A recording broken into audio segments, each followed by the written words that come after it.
শিক্ষার্থী তোমাদেরকে সাধারণ আমন্ত্রণ জানাচ্ছি F3 ইংলিশ একাডেমিতে। আজকে তোমাদের সাথে যে ভিডিওটি নিয়ে কথা বলবো সেটা অত্যধিক গুরুত্বপূর্ণ ভিডিও। তোমরা তো জানো যে এই ভিডিওটি তৈরি করতে গিয়ে আমি বেশ কয়েকটা ইন্টারন্যাশনাল বইয়ের এবং রাইটারের সহযোগিতা নিয়েছি। তা প্রথমত তোমাদেরকে বলে রাখি, এই ভিডিওটি তোমরা শুরু থেকে শেষ পর্যন্ত দেখবা যাতে আজকের এই টপিক সম্পর্কে পূর্ণাঙ্গ ধারণা পাও। তা টপিকটির সাথে তোমাদের পরিচয় করে দিচ্ছি। টপিকটির নাম হচ্ছে নাউন। তোমরা দেখো যে কোনো ভাষা শিখতে গিয়ে আমরা শুরুতে যে ফাংশনগুলো শিখি তার নাম পার্টস অফ স্পিচ।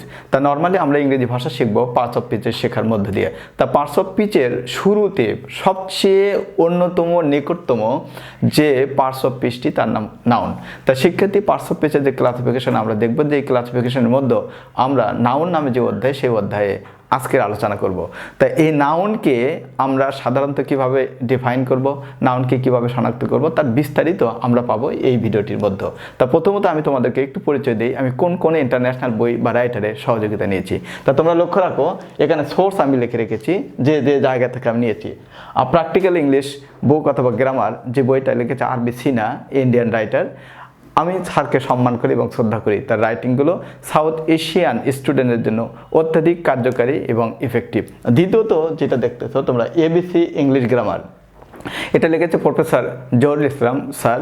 তাকেও আমি খুব সম্মান করি এবং শ্রদ্ধা করি, এবং তার এই বইটা স্টুডেন্টের জন্য এক ধরনের মাইল ফলক এবং মাইলস্টোন।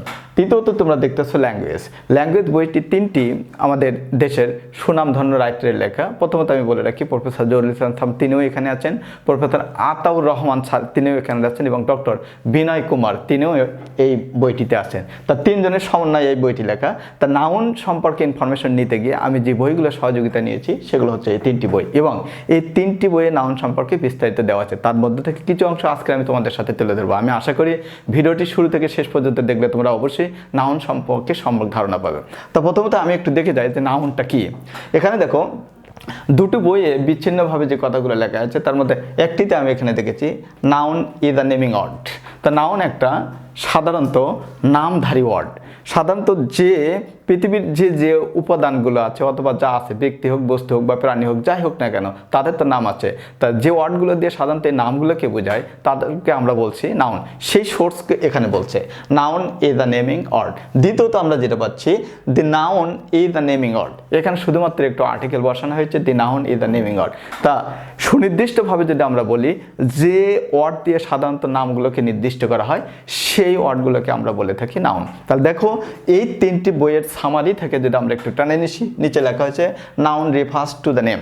নাউন বলতে সাধারণত আমরা সেই ওয়ার্ডগুলোকে বলবো যে ওয়ার্ডগুলো কি করবে, যে name of a particular person, যে কোনো সুনির্দিষ্ট একটু ব্যক্তির নাম দেখাবে। এরপরে দেওয়া আছে প্লেস এবং জায়গার নাম দেখাবে, পাশাপাশি দেখাবে থিঙ্ক, বস্তুর নাম। তাহলে দেখো পার্সন, প্লেস এবং থিংস। তাহলে যে ওয়ার্ডগুলো দিয়ে সাধারণত কোনো ব্যক্তির নাম, কোনো বস্তুর নাম এবং কোনো জায়গার নাম নির্দিষ্ট করে দেখাবে, সেই ওয়ার্ডগুলোকে আমরা বলছি নাউন। তো এই তিনটি বইয়ের যে সোর্স, এই সোর্স থেকে আমরা ক্লিয়ার হলাম যে নাউন বলতে আমরা ওই সকল ওয়ার্ডকে বোঝাবো যে ওয়ার্ডগুলো দিয়ে এই পৃথিবীর ব্যক্তি হোক, বস্তু হোক অথবা প্রাণী হোক, অথবা ব্যক্তি, বস্তু, প্রাণীর আওতায় না থেকে যদি অন্য কিছু হয় তারও নাম বোঝায়, সেই ওয়ার্ডগুলোকে আমরা নাউন বলবো। এখন আমরা একটু দেখতে চাচ্ছি যে নাউনগুলোর ক্লাসিফিকেশন। তা শিক্ষার্থী, যেহেতু নাউনের ডেফিনেশন জানলাম, আমরা একটু চলে যাবো নাউনের ক্লাসিফিকেশন। তা নাউন কত ভাগে ভাগ করা হয়েছে এবং নাউনের কোন কোন ক্যাটাগরিতে ক্লাসিফিকেশন নিয়ে আসা হচ্ছে সেটা তোমরা দেখো। যে ক্লাসিফিকেশন নাউনের প্রকারভেদ, এই প্রকারভেদে আছে প্রথমত দেওয়া হচ্ছে কনক্রিট নাউন। তা কনক্রিট নাউন কি? এটা একটা গ্রুপ। কনক্রিট নাউন এই যে 2 নম্বরে দেখছো, নাম্বার 2, এটা হচ্ছে অ্যাবস্ট্রাক্ট নাউন। তা কনক্রিট নাউন এবং অ্যাবস্ট্রাক্ট নাউন, এই কনক্রিট নাউন বলতে সাধারণত বোঝায় যে নাউনগুলো আমরা চোখে দেখি, যে নাউনগুলো আমাদের পঞ্চ ইন্দ্রিয় দিয়ে আমরা অনুভব করতে পারি, সেই নাউনগুলোকে আমরা বলে থাকি কনক্রিট নাউন। এর ফলে একটা চেহারা, আকার, আকৃতি এগুলো আছে যদি আমরা অন্যভাবে কথা বলি। তার কারণ আকার আকৃতি যদি না থাকে তখন তো আমরা চোখে দেখতে পারবো না, অথবা আকার আকৃতি নাই কিন্তু কালার বা এটা ওটা আছে, সেটাও তো আমরা চোখে দেখতে পাই। সুতরাং এই যে নাউনগুলো প্রথমত নেওয়া হচ্ছে কনক্রিট নাউন, যা আমরা চোখে দেখি। তো এই কনক্রিট নাউনগুলোকে আমরা এখানে দেখেছি 4 ভাগে ভাগ করা হয়েছে। একটা প্রপার নাউন, দ্বিতীয়ত কমন নাউন, তৃতীয়ত কালেকটিভ, চতুর্থ ম্যাটেরিয়াল। তা প্রপার নাউন বলতে সাধারণত সেই নাউনগুলোকে বোঝায় যে নাউন দিয়ে সুনির্দিষ্ট কোনো ব্যক্তি বস্তু বা প্রাণীর নামকে বোঝায়। তাহলে যে নাউন দিয়ে সুনির্দিষ্ট কোনো ব্যক্তির নাম বস্তুর নাম অথবা প্রাণীর নাম বোঝায়, তাহলে যে নাউন দিয়ে এই যে দেখো প্রপার নাউন, তাহলে প্রপার নাউন দিয়ে সুনির্দিষ্ট হতে হবে কোনো ব্যক্তি বস্তু ব্যক্তির নাম বোঝায়, তাহলে সেগুলো ব্যক্তির নাম বস্তুর নাম বা প্রাণীর নাম, তাদেরকে আমরা বলছি প্রপার নাউন। এরপর তোমরা দেখো যে কমন নাউন। কমন নাউন বলতে যদি আমি একটা নাউন বোঝাই আর সেই নাউন দিয়ে পৃথিবীর সকল নাউনকে ইন্ডিকেট করা হয় তখন সেটাকে আমরা বলে থাকি কমন নাউন। তাহলে কমন নাউন বলতে আমরা এই জাতীয় নাউনগুলোকে ধরছি যে একটা নাউন বলবো ওই জাতের এই পৃথিবীতে যত নাম আছে সবগুলোকে এক নামের আওতায় আনা হবে, সুনির্দিষ্ট করে বোঝাবো না, বরঞ্চ ইন জেনারেল যত আছে পৃথিবীর সবাইকে বোঝানো যেতে পারে, কখনো পার্টিকুলার একটাকে বোঝাবে না। এরপরে চলে আসি আমরা কালেকটিভ নাউন। কালেকটিভ শব্দটা তো বুঝতেছ কালেকশন অথবা একত্রিতকরণ। তা কালেকটিভ বলতে সেই নাউনকে বোঝায় যে নাউনের মধ্যে একাধিক কোনো সুনির্দিষ্ট উপাদান থাকবে, যদি থাকে তখন সেই জাতীয় নাউনগুলো যদি একটা নামের মধ্যে আসে এদেরকে আমরা বলবো কালেকটিভ নাউন।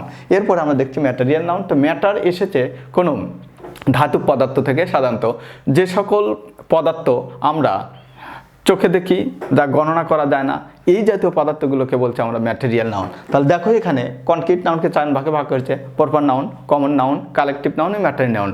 এই যে proper noun, common noun, collective noun, material noun, এই নাউনগুলোকে সাধারণত আমরা চোখে দেখি। ওকে, তাহলে যেহেতু এদেরকে চোখে দেখি যার কারণে এদেরকে দেওয়া হয়েছে কনক্রিট নাউনের আওতায়। এরপরে আমরা যেটা দেখবো অ্যাবস্ট্রাক্ট নাউন। তো অ্যাবস্ট্রাক্ট নাউন সাধারণত যে নাউনগুলোকে আমরা চোখে দেখি না সেই নাউনগুলোকে আমরা অ্যাবস্ট্রাক্ট নাউন বলি। এটা একটু অনুভূতির আওতায় আমরা নিয়ে থাকি।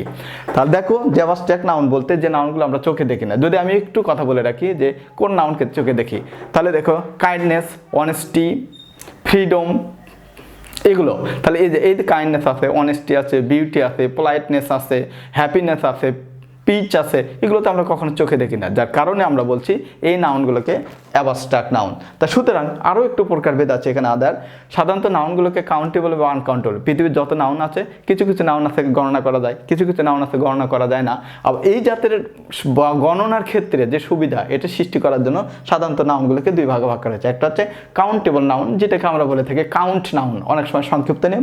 দ্বিতীয় যেটা হচ্ছে আন অথবা নন কাউন্টেবল নাউন, যাকে আমরা গণনা করতে পারি না, সেই জাতীয় নাউনগুলোকে বলে থাকি নন কাউন্টেবল নাউন অথবা আনকাউন্টেবল নাউন। তা দেখো শিক্ষার্থী, তার নাউনগুলোকে গণনার উপর ভিত্তি করে 2 ভাগে ভাগ করা হয়েছে, একটা কাউন্টেবল আর একটা আনকাউন্টেবল। আর কনক্রিট নাউনগুলোকে আমরা দেখেছি 4 ভাগে, পাশাপাশি অ্যাবস্ট্রাক্ট নাউনকে দেখেছি। আমরা এখন এই নাউনগুলোর একটি এক্সাম্পল যদি দেখি তখন আমাদের কাছে বেশি ক্লিয়ার হবে। আমি তোমাদেরকে এক্সাম্পলের মধ্য দিয়ে এই যে নাউনের ক্লাসিফিকেশন সেটা ক্লিয়ার করার চেষ্টা করছি। তাহলে প্রথমত আমরা যদি একটু দেখি, এক্সাম্পল আমি দিয়েছি এখানে, Rifat is a student of class 10। এখানে দেখো রিফাত ইজ এ স্টুডেন্ট। তো রিফাত, আমি যদি রিফাতের নিচে আন্ডারলাইন করি, এখন আমরা বলছিলাম যে প্রপার নাউনের ডেফিনেশন যায় যে সুনির্দিষ্ট কোনো ব্যক্তি বস্তু বা প্রাণীর নাম যদি বোঝায় তখন সেই নাউনটাকে আমরা বলছি এটা প্রপার নাউন। তাহলে এখানে দেখো যে রিফাত এটা একটা ফ্যামিলি নেম, যা এক পরিবারের মধ্যে একটা কি দেওয়া হয়েছে, যার কারণে এই নেমটাকে আমরা বলছি প্রপার নাউন। তাহলে রিফাত, তাহলে ফ্যামিলি নেমগুলোই নর্মালি প্রপার নাউন, যে কোনো দেশের নাম এটাও প্রপার নাউন, যে কোনো শহরের নাম এটাও প্রপার নাউন। তা সুতরাং এটাকে বলছি আমরা প্রপার নাউন। এরপরে দেখো রিফাত ইজ আ স্টুডেন্ট, যদি আমি আন্ডারলাইন করি স্টুডেন্ট নিচে, স্টুডেন্ট এটা ফ্যামিলি নেম নয়, তার কারণ এটা কোনো একটা কর্মের সমষ্টি। তাহলে এখানে দেখো Rifat is a student, Rifat বলতে পৃথিবীর সকল রিফাতকে বোঝাচ্ছে না, কিন্তু স্টুডেন্ট যে শিক্ষার্থী পৃথিবীর সকল শিক্ষার্থীকে বোঝাচ্ছে। এরপর তোমরা দেখো কমন নাউন। কমন নাউন বলতে আমি বুঝেছি যে একটা নাউনের মধ্যে পৃথিবীর সকল নাউনকে যদি বোঝানো সম্ভব হয় ওই জাতের, তখন এই নাউনটাকে বলি আমরা কমন নাউন। তা সেই ক্ষেত্রে রিফাত ইজ আ স্টুডেন্ট, এই স্টুডেন্টটা তোমরা দেখো যে পৃথিবীর যত শিক্ষার্থী আছে সবগুলোকে বোঝানো হচ্ছে, তার সুনির্দিষ্ট কোনো পরিবারের একজনকে বোঝানো হচ্ছে না, যার কারণে এই নাউনটাকে আমরা বলছি কমন নাউন। তাহলে এখানে যেটা আমরা পেলাম রিফাত এটা প্রপার, স্টুডেন্ট এটা পেলাম কমন। ওকে, এরপর তোমরা দেখো ক্লাস, এখানে তোমরা দেখো কালেকটিভ নাউন আছে। কালেকটিভ বলতে একটা নাউন গঠন হবে আরও একাধিক নাউনের সমষ্টি নিয়ে। তা এখানে দেখো ক্লাস, ক্লাস মানে শ্রেণী, এই শ্রেণীতে কোনো স্টুডেন্ট থাকবে, কোনো টিচার থাকবে, অনেক ফার্নিচার থাকবে, সব কিছু করে নাউন। তাহলে একটা নাউন গঠন হবে আরও একাধিক নাউনের সমন্বয়, যদি এমনটি হয় তখন আমরা এটাকে বলবো কালেকটিভ নাউন। তা ক্লাস এটা একটা কালেকটিভ নাউন, তাহলে class collective noun, gathering collective noun. Okay, এটা কালেকটিভ। ওকে, এরপরে আমরা আসলাম ম্যাটেরিয়াল নাউন। ম্যাটেরিয়াল নাউনে তোমরা দেখো the pen writes well, the pen, the pen এটার মধ্যে কোনো জীব নাই, সাধারণত বস্তু। দি পেন রাইট অন, কলমটি ভালো লাগে। তা সুতরাং এই পেনটি এটা হচ্ছে ম্যাটেরিয়াল নাউন। ওকে, এরপরটা দেখো উই লাভ হার অনেস্টি। তা আমরা এই চারটি নাউনের proper noun, common noun, collective noun, materia noun আমরা এই দুটি বাক্যের মধ্যে পেয়েছি। এদের রিফাত এটা proper noun, student common noun, class collective noun, এই যে দি পেন এটা ম্যাটেরিয়াল নাউন। এখন আসো we love her honesty. Honesty তোমরা দেখো যেটা অনেস্টি মানে সততা, কোনো ব্যক্তির গুণ। তা এই সততাকে আমরা কখনো চোখে দেখতে পারি না, যার কারণে অ্যাবস্ট্রাক্ট নাউনের যদি আমরা ডেফিনেশন দেখি, যে অ্যাবস্ট্রাক্ট নাউন বলে যে নাউনগুলো আমরা চোখে দেখি না, এটা সাধারণত কোনো গুণকে বোঝায় বা কোনো কোয়ালিটিকে বোঝায়, সেই নাউনগুলোকে বলছি আমরা অ্যাবস্ট্রাক্ট নাউন। এখানে দেখো অনেস্টি এটা এক ধরনের গুণ, যার কারণে এই অনেস্টি নামে যে নাউনটা আছে এই চারটির মধ্যে না, বরঞ্চ অ্যাবস্ট্রাক্ট নাউনের মধ্যে। তা সুতরাং এই নাউনটাকে আমরা বলছি অ্যাবস্ট্রাক্ট নাউন।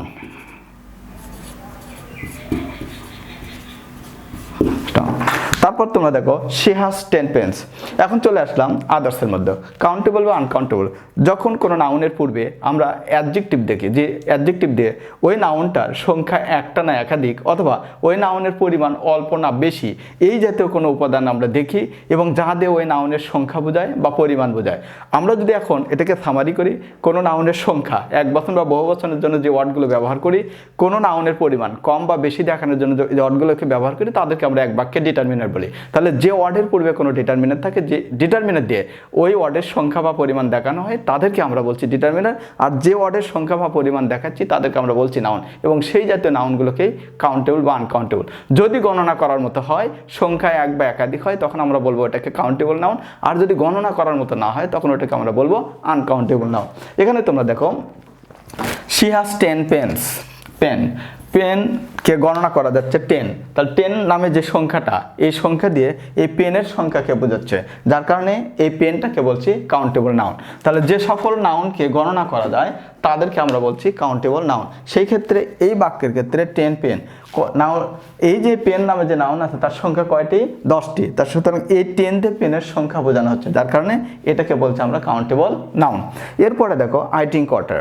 এই যে ওয়াটার শব্দটা লেখা আছে, ওয়াটার মানে পানি। এখানে দেখো আন অথবা নন কাউন্টেবল, যে নাউনের পূর্বে এই জাতীয় কোনো ডিটারমিনার থাকে না, যা দিয়ে আমরা গুনবো, এক বা একাধিক দেখাবো, তখন সেই নাউনকে আমরা বলে থাকি আনকাউন্টেবল নাউন। এখানে তোমরা দেখো আই ড্রিঙ্ক ওয়াটার, আমি ওয়াটার পান করি, যার কারণে এখন বলতেছি এই ওয়াটারটা এখানে আনকাউন্টেবল, তার কারণ সংখ্যা জাতীয় কোনো ওয়ার্ড বা ডিটারমিনার এর পূর্বে নাই। আচ্ছা, তাহলে দেখো নাউনগুলোকে দুই ভাগে আমরা নিতে পারি, একটা কাউন্টেবল আর একটা আনকাউন্টেবল। তাহলে গণনা করা যায় যে নাউনদেরকে, তাদেরকে আমরা বলবো কাউন্টেবল। আর যে ওয়ার্ড দিয়ে আমরা কোনো নাউনকে গণনা করতে পারবো না, সাধারণত সেই নাউনগুলোকে আমরা বলছি আনকাউন্টেবল। তা শিক্ষার্থী তোমরা দেখো যে নাউন সম্পর্কে যদি আমরা পূর্ণাঙ্গ জানতে চাই, তবে এই ডায়াগ্রামটা আমাদের লক্ষণীয়। তাহলে এই যে ইনফরমেশনগুলো, এই ইনফরমেশনগুলো সাধারণত ইন্টারন্যাশনাল যে গ্রামার বুক আছে সেখান থেকে আমি তোমাদের সামনে তুলে ধরলাম।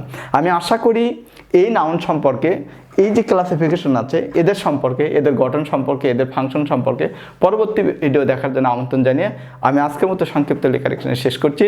Thanks everyone.